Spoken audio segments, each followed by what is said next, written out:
Bem-vindos ao método ponto fixo. Ser f de x uma função contínua em... Quer dizer, bem-vindos ao método ponto fixo, tá?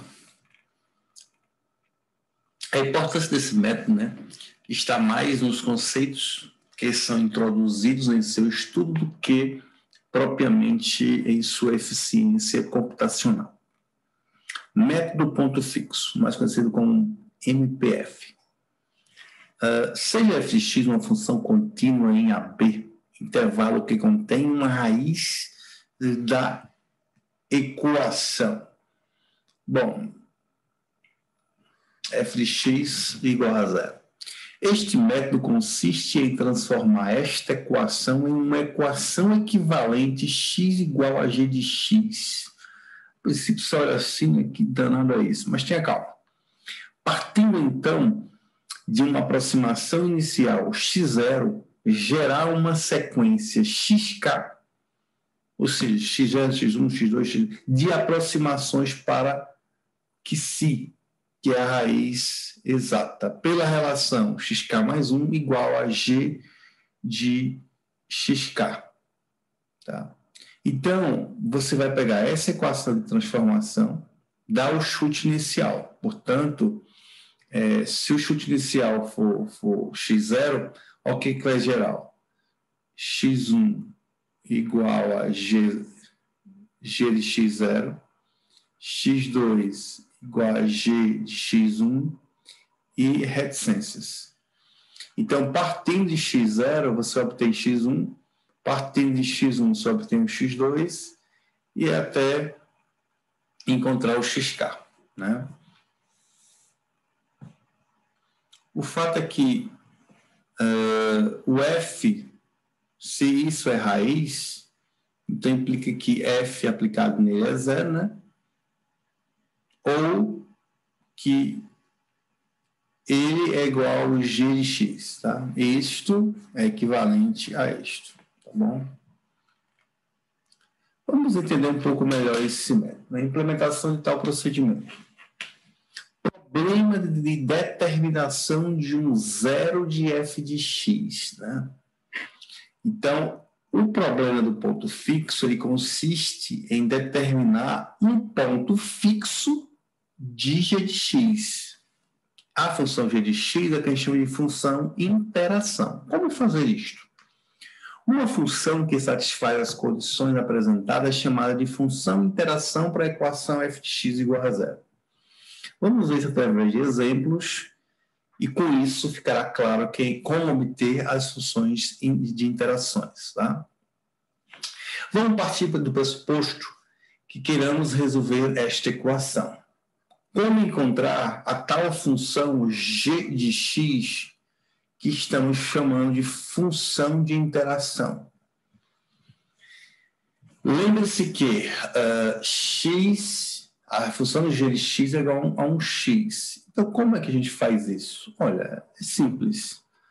Se nesta equação aqui nós isolarmos o x, x aqui vai ser igual a 6 menos x ao quadrado. Portanto, como g de x é igual a x, então esse seria o teu g de x. Ou seja, g de x é igual a 6 menos x ao quadrado e g de x é igual a x.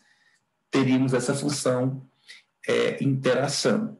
Mas a gente poderia, ao invés de isolar esse x, poderia isolar o x de uma outra maneira.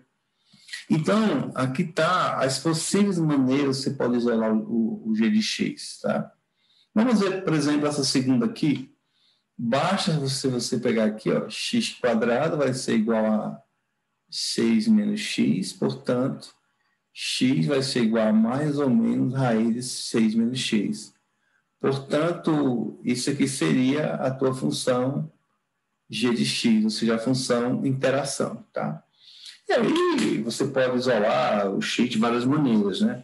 Então, dado uma equação do tipo f de x igual a zero, há para tal equação mais de uma função de interação g de x, tá? O que f de x igual a zero seja equivalente a x igual a g de x, conforme vimos agora nesse exemplo, né? Não temos só essas 4 maneiras, não, já temos mais. É só você fazer inspiração aí e tentar isolar o x, tá bom? O que fica do outro lado é exatamente a função g de x, que é a função de interação. Embora não seja preciso usar o método numérico para se encontrar as raízes da equação acima, né, que é menos 3 e 2, vamos trabalhar com 2 funções de interações para demonstrar numericamente e graficamente a convergência ou não do processo interativo. Então, vamos considerar a equação lá em cima, né? X ao quadrado mais x menos 6, x ao quadrado mais x menos 6. Vamos considerar esta equação.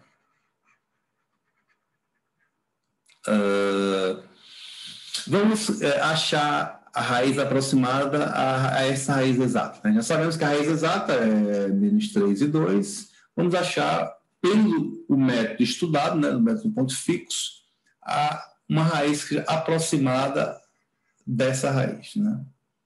Obviamente a gente não sabe quais são as raízes, né?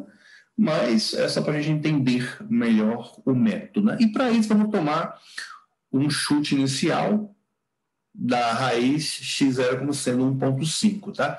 E usar a função interação lá, a segunda, né? G de x igual a raiz de x de 6 menos x, tá certo?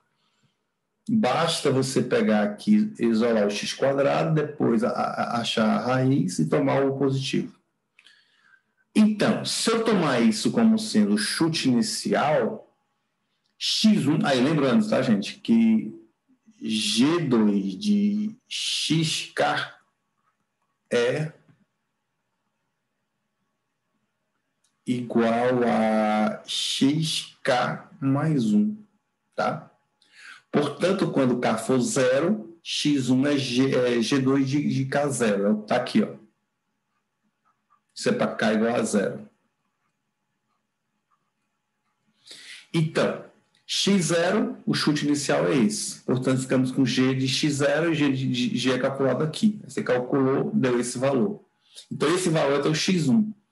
Então, o x2, eu só vim para cá, o x2 vai ser o g de x1.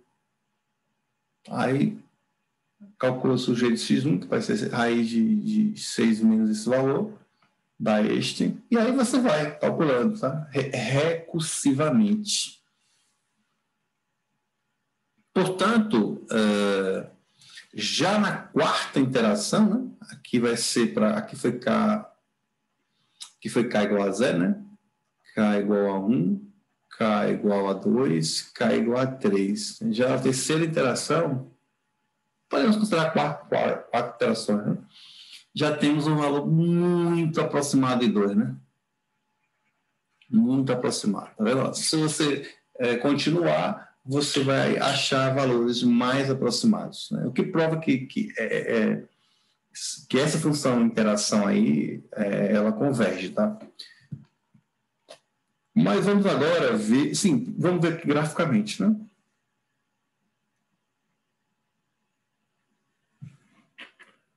Graficamente, você tem aqui a função y igual a x, né? Você tem a função aqui g de x, que é essa daqui, certo? E aí no seu intercepto aqui é onde nós temos a raiz do nosso problema, né? O que se de 2, a raiz exata do nosso problema, tá certo? E aí, ó, você tem o x1, ou x0, aliás, aí, do x0 você acha o x1, do x1 você acha o x2, né? E aí vai, certo? Bem interessante, né, isso aí. Agora vamos pegar esta função interação, né? Lembrando que o xk mais 1 é o g de xk. Portanto, para k igual a 0, a gente vai ter isso. K igual a 1, K igual a 2. E aí, gente, o chute inicial lá, o x0 era 1,5, né? Portanto, esse x1 vai ser o g de 1,5, só que agora a função g é essa, ó. Não é mais a raiz, função g é essa. Ó.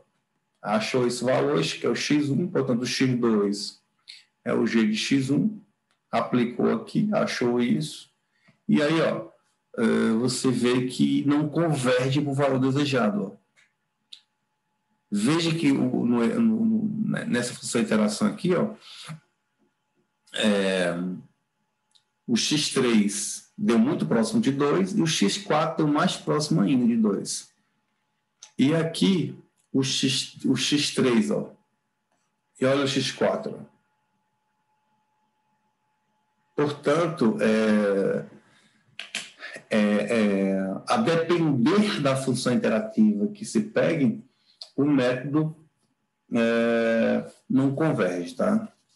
Então, esse é um dos grandes problemas, né, desse método, certo? Esse é um grande problema desse método. Análise gráfica da convergência, né? Podemos ter várias situações. Situação 1, nessa situação, ó, você pega o chute inicial, né? x0, o x1 é o g aplicado em x0, então o g aplicado em x0 é aqui, né? Isso é o x1. Então o x1 está aqui. Então está aqui, ó. É o x1. Aí você calcula o g aplicado em x1. Ó. G aplicado em x1 é esse cara aqui, ó. Só quando você rebate na função y igual a x, aí vai dar esse cara aqui, ó. Então, veja que à medida que você vai fazendo isso, ó, a convergência, ó, o x vai se aproximando da raiz exata que converge, né, nesse caso, né? Mas já nesse caso aqui,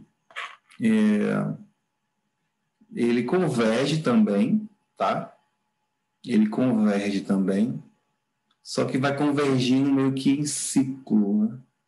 Ou seja, como se diz, vai convergindo de uma forma mais lenta. Mas também pode ocorrer isso, ó. O quê? A raiz exata está aqui. Quando você calcula o g de x0, né? E rebate aqui você vai ter a próxima raiz aproximada. Quando você rebate lá, rebate aqui, você vai ter a próxima raiz aproximada e veja que ao invés de convergir para a raiz exata, faz ela divergir, né? Então, você pode ter também o caso em que, a depender da função interativa, né, interação, pode ocorrer do fato de divergir, né? Então, mais uma situação, certo? Observe essa situação bem interessante, ó. Você tem um chute inicial, né? Aí ela foi para um valor x1, de repente foi lá para um x2, ela foi lá para um x3 e vai divergindo, vai se distanciando, né, da raiz exata, né? Ou seja, diverge, né? Então, o teorema a seguir nos fornece condições suficientes para que o processo seja convergente, né? Já que se divergir não vai ser interessante, né? Então, qual o teorema que faz com que eu tenha a certeza de que eu tenho a certeza que eu escolho uma função interativa a fim de que o processo convirja, né? Então, este é o teorema, tá? E eu vou enunciar esse teorema na próxima aula para não ficar tão extenso.